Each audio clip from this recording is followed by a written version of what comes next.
Seigneur, nous voulons t'élever, te rendre grâce. Il n'y a point sous le ciel de sauveur comme toi. Ma Bible quotidien, le verset du jour. Psaume chapitre 139, le verset 23, je cite. Sonde-moi, ô Dieu, et connais mon cœur. Éprouve-moi et connais mes pensées. Fin de citation. Glorifiez le Seigneur. Il n'y a point sous le ciel de sauveur comme toi. Le verset du jour nous enseigne à rechercher une relation plus profonde et plus sincère avec notre Dieu, en lui permettant d'examiner nos cœurs et de nous guider selon sa volonté parfaite.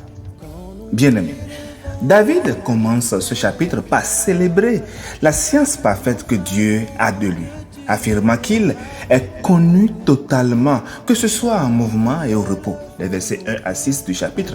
Il parle ensuite de l'impossibilité d'échapper à la présence de Dieu, que ce soit dans les cieux, sur la terre ou dans les profondeurs. Les versets 7 à 12. Revenons à notre verset du jour, le verset 23, dans lequel David invite Dieu à sonder son cœur et à éprouver ses pensées. Il dit, « Sonde-moi, ô Dieu, et connais mon cœur. Éprouve-moi et connais mes pensées. » Ce faisant, cher ami, David exprime une confiance absolue dans la justice et la miséricorde de l'Éternel. Vous allez remarquer que l'utilisation des verbes sonder et éprouver dans le verset montre une volonté de transparence totale et d'humilité devant Dieu. Cela révèle l'importance de la recherche d'une pureté de cœur et d'une sincérité dans nos pensées. Et au verset 24, David dira que « Regarde si je suis sur une mauvaise voie, ô Dieu, et conduis-moi sur la voie de l'éternité. » Voilà le vœu de David. En tant que chrétiens, nous autres chers amis, aujourd'hui, nous sommes aussi appelés à nous examiner régulièrement et à permettre à Dieu de révéler les aspects de notre vie qui nécessitent correction ou renouvellement.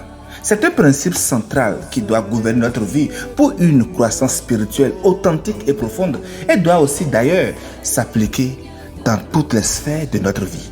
Chers amis, les autobiographies permettent aux personnes célèbres de raconter leur histoire, d'expliquer leurs actions et de donner leur point de vue. Toutefois, comme l'a observé l'autre, les gens utilisent souvent leur autobiographie pour rationaliser et se justifier.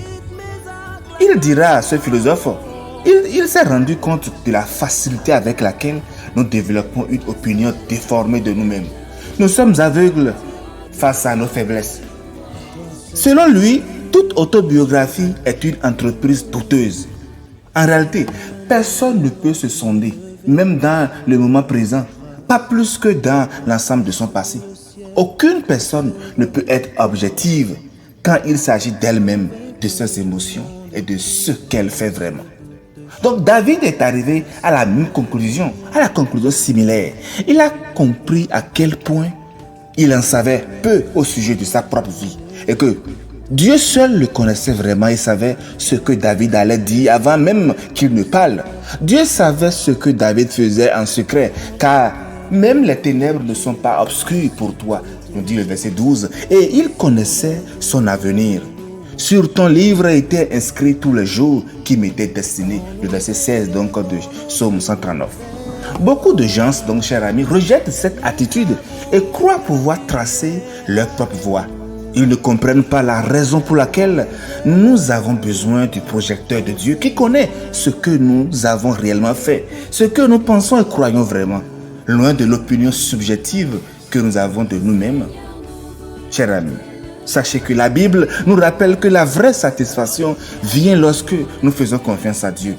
Nous avons la paix lorsque nous nous humilions devant l'Éternel. Nous avons une perspective lorsque nous remplissons notre cœur et notre esprit de sa parole. Nous sommes donc libres lorsque nous sommes purs à ses yeux.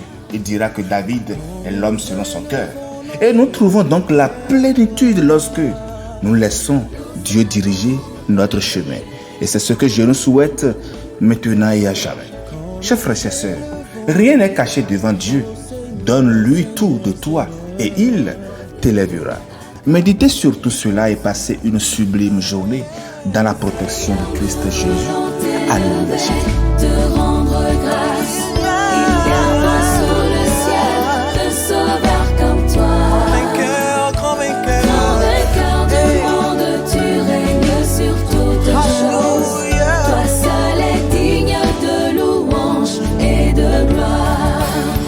Toi seul est digne de louange, oh digne de louange. Toi seul est digne de louange et de gloire.